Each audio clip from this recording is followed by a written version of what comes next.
में आपका स्वागत है। आज हम बिहार के रोहतास जिले के जिला है, जहाँ पर शादी समारोह कार्यक्रम होता है। यहाँ पर हमारे साथ मौजूद हैं जो है मिशन सिंगर गोपाल मौर्य। सबसे पहले में आपका स्वागत है, अभिनंदन है। जहाँ तक हमारी आवाज़ जाती होगी, जो भाई बहन सबका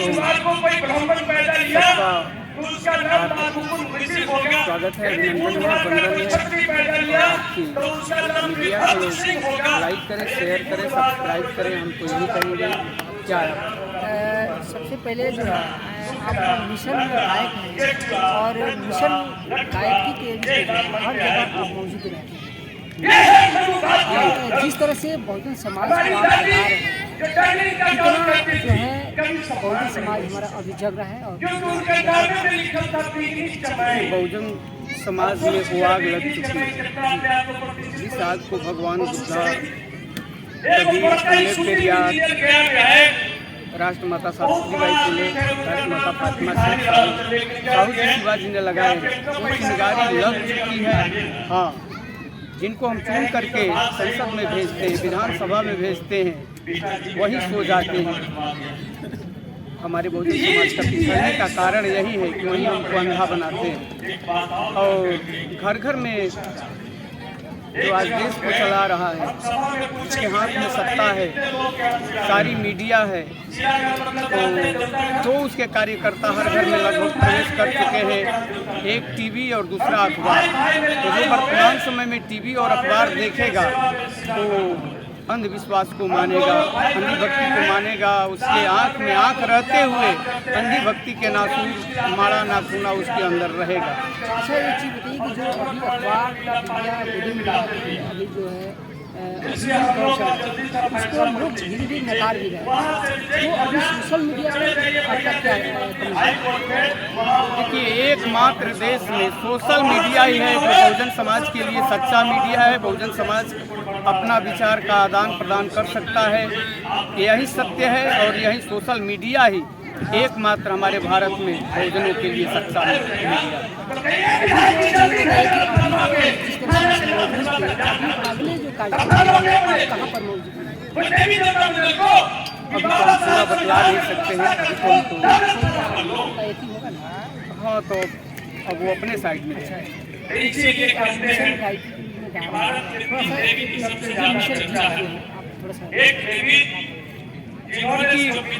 गीत का जौना के गैला से ज्ञान न होके, वो खाना का जौना के खैला से जान न होके, वो जनाना का जेकर अपन सम्मान न होके, और मर्दाना का जेकर अपन स्वाभिमान न होके। ऐसे गीत गावे से पहले सोच लेवे के चाहिए। जौना गीत से समाज की शिक्षा ना मिले, मार्गदर्शन ना मिले, गीत के गवला से का फायदा। तो आप कैसी गीत चाहते हैं ये बताइए। ऐसा गीत गाइए जो समाज को एकदम जगा दे। जिस तरह से समाज अभी भी पिछड़े हुआ है, वैसे समाज को जगाने के लिए ऐसा गीत गाइए समाज तो देखिए, अनुवाद से हमारी लड़ाई है। देश के अंदर दो विचारधाराएं पल रही है, एक बाबा साहब अम्बेडकरवाद और दूसरे तरफ मनुवाद। अम्बेडकरवाद के साथ भगवान बुद्धवाद, फुलेवाद, साहूवाद, पेरियारवाद जितने हमारे हैं, मनुवाद के खिलाफ लड़ने वाले। तो हम कहेंगे कि छोड़ा वो भगवान के तू, सभी भोजन भाई बहनों से कहेंगे।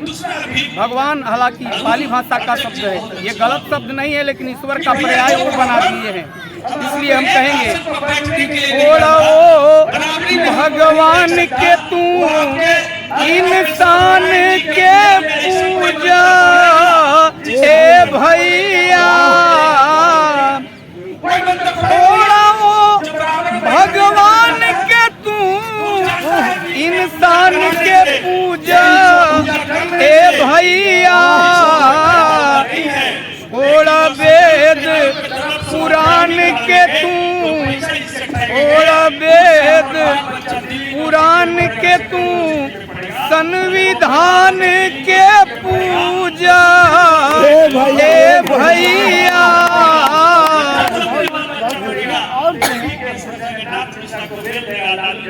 और भी क्या है?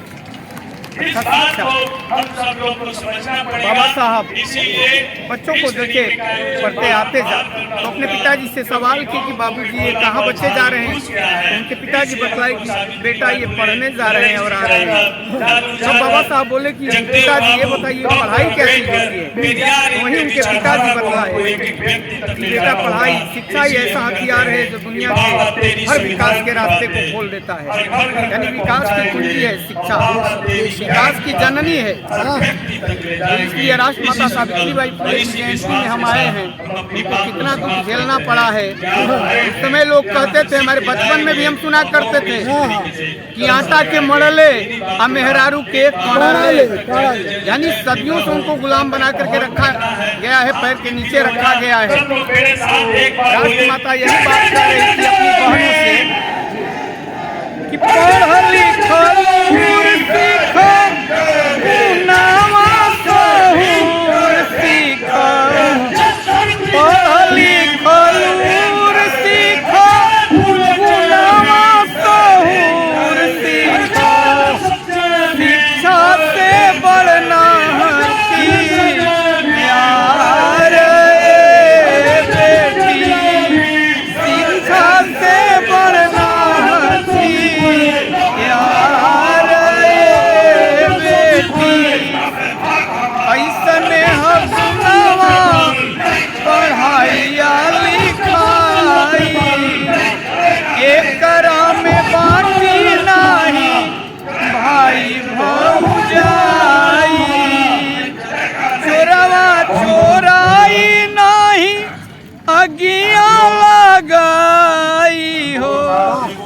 शिक्षा ऐसा चीज बाटी कि न भाई बाटी न भौजाई बाटी न चोर चोराई न कोई आग लगाई।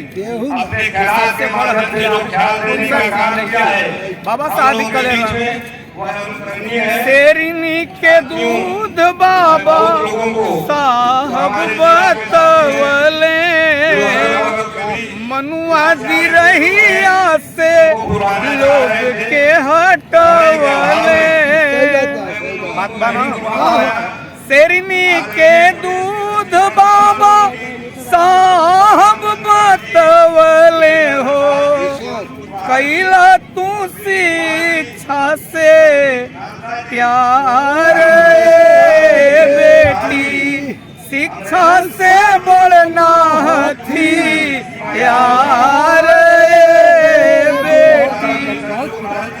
एक चीज अभी जो है जिस तरह से बहुजन समाज में अभी जो है देखने में अभी आ रहा है क्या बात है? हाँ ये बात सच है। लोग ऊपर से कह रहे हैं, चाहे नमो बुद्धाय बोल रहे हो या जय भीम बोल रहे हैं, लेकिन वो दिल से नहीं बोल रहे हैं। जान लीजिए कि जो नमो बुद्धाय जय भीम बोल रहा है तो जान लीजिए कि कुशवाहा है, कोयरी होगा। हाँ, और जो जय भीम नमो बुद्धाय बोल रहा है तो जान लीजिए कि चमार होगा। हाँ, हमको पूरा कन्फर्म है, लेकिन जो सही में होगा सादर नमो बुद्धाय बोलेगा, नहीं तो सिर्फ जय भीम। अच्छा एक चीज बताइए, सवाल अभी सामने खड़ा हो रहा है कि कुछ लोग जो है पहले जय भीम बोलते हैं, उसके बाद जो है नमो बुद्धाय।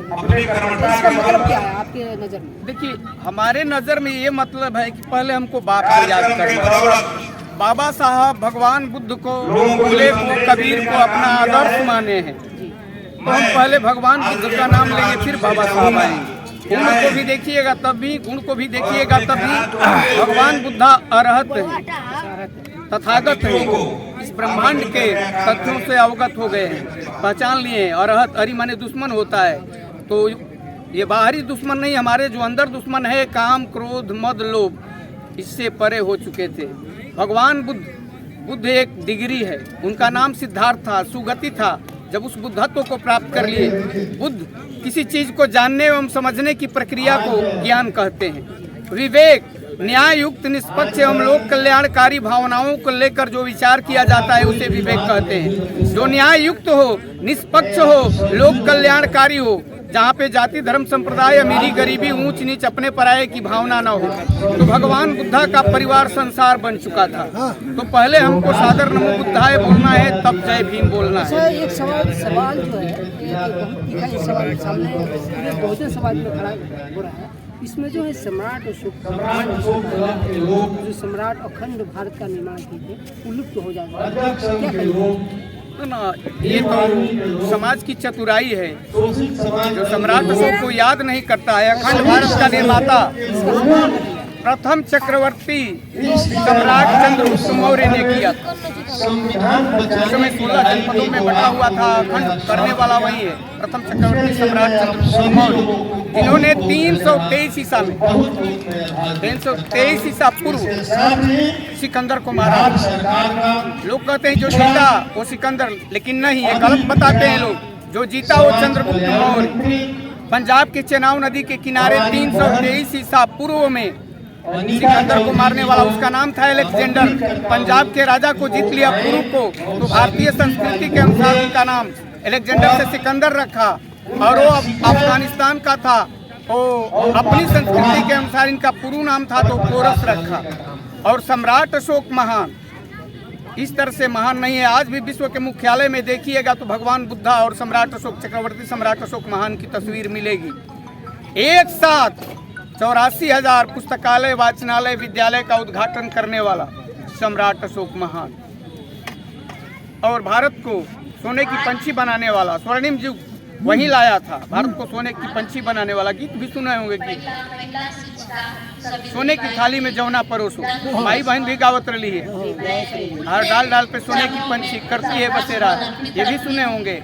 अपनी प्रजा को संतान मानने वाले थे चक्रवर्ती सम्राट अशोक महान।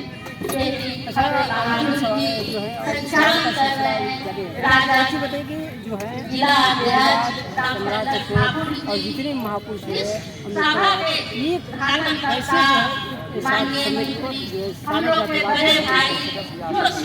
देखिए, ये तो हमारे अगहर पे निर्भर करता है। जो हमारा विचार यही है कि जो चाहे किसी बिरादरी के, वैसे तो भगवान बुद्ध 2 जाति बताए हैं, एक महिला एक पुरुष, और ये भी बताए कि बगैर कारण का एक पत्ता नहीं हिलता है, ये भी बात बताए हैं। तो हमारे जो पार्टी बनाए हैं बहुजन समाज में, कम से कम उनके नेता को, उनके अगहर को एक साथ बैठना पड़ेगा। और जब तक से नहीं बैठते हैं वो अपनी जाति का बड़ा नेता मानते हैं कि हम 40 वर्ष से नेतागिरी कर रहे हैं, वो कह रहे हैं हम 50 साल से नेतागिरी कर रहे हैं। हम देख रहे हैं कोई 5 साल से है कर रहा है, आपसे तेज है और वो सच बोल रहा है, तो आप सच स्वीकार नहीं करना चाहते हैं, अपनी उम्र की पूजा कराना चाहते हैं। तो ये नहीं होना चाहिए। बहुजन समाज के जितने नेता हैं, जितने अगहर हैं, सबको एक साथ बैठना पड़ेगा।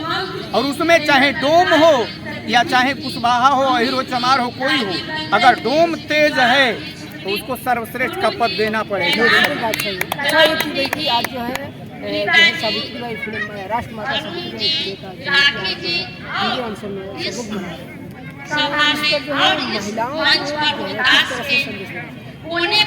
देखिए, महिलाओं के लिए उन्होंने शिक्षा का दरवाजा खोला।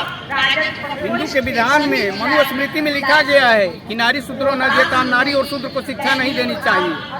नारियों का शिक्षा का दरवाजा बंद था। इस बात को जिस समय फिरोज गांधी से शादी हुई इंदिरा की, उस समय नेहरू जी बोले कि पढ़ाया लिखाया सब बर्बाद कर दिया तूने। तो इंदिरा ने जवाब दिया कि हमारे बाप दादा ने पढ़ने का अधिकार हमको नहीं दिया है, अगर कोई दिया है तो राष्ट्रमाता सावित्रीबाई फुले, राष्ट्रपिता महामना ज्योतिबा राव फुले ने। तो नारियों के शिक्षा का दरवाजा खोलने वाली प्रथम भारत की प्रशिक्षिका महिला। एक तो पढ़ने नहीं दिया जाता था, उनको घर से अलग कराया। पति पत्नी को भी मनुवादी तत्व के लोग अलग करा दिए कि तुम्हारी बहू उल्टी है, गलत चाल चलती है, इनको पढ़ना नहीं चाहिए, नारी को पढ़ने का अधिकार नहीं है। उस काले कानून को तोड़ने वाले महामना ज्योतिबा राव फुले जी, राष्ट्रमाता सावित्रीबाई फुले जी के साथ कसम खाई राष्ट्रमाता सावित्रीबाई फुले की आजीवन बच्चा पैदा नहीं करेंगे, बहुजन के बच्चों को सारे देश के, अपने देश के सारे बहुजन के बच्चों को अपना बच्चा मान करके शिक्षा दान करूंगी। और उनकी परम सहेली राष्ट्रमाता फातिमा शेख थी, जिन्होंने अपना जमीन दिया। उनका भाई उस्मान शेख थे, फिर भी ब्राह्मण स्वीकार नहीं करते हैं।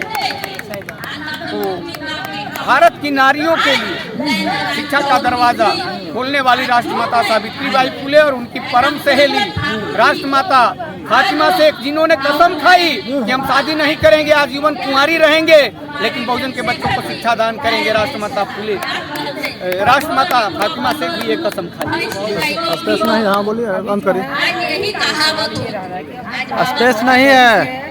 लोकसभा का इलेक्शन होना है, बहुजन समाज की क्या जो है चुनाव लड़े और जो मनुवादी जो इस तरह से मोदी सरकार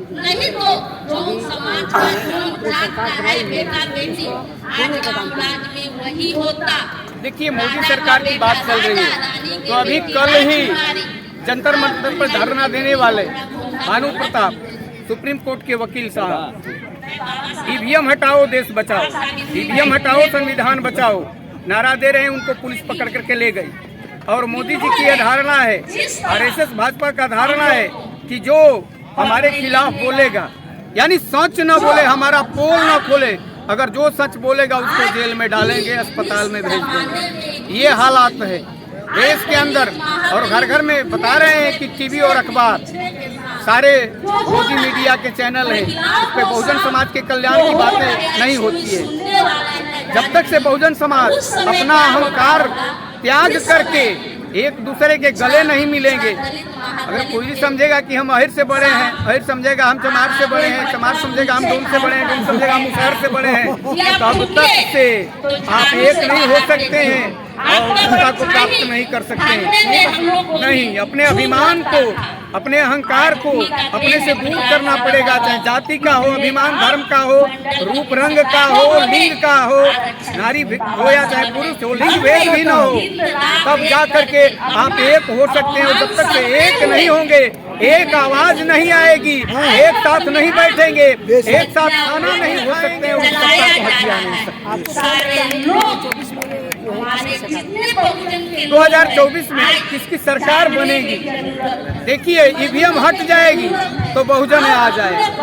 हाँ, आरएसएस भाजपा को हटना है, नहीं हटेगा। सवाल देखिए, अभी तो हर बिंदु पर, हर माने मुकाम पर, हर चीज पर उसका कब्जा है। कारण कि चुनाव आयुक्त, अपना चुनाव आयुक्त भी वो बना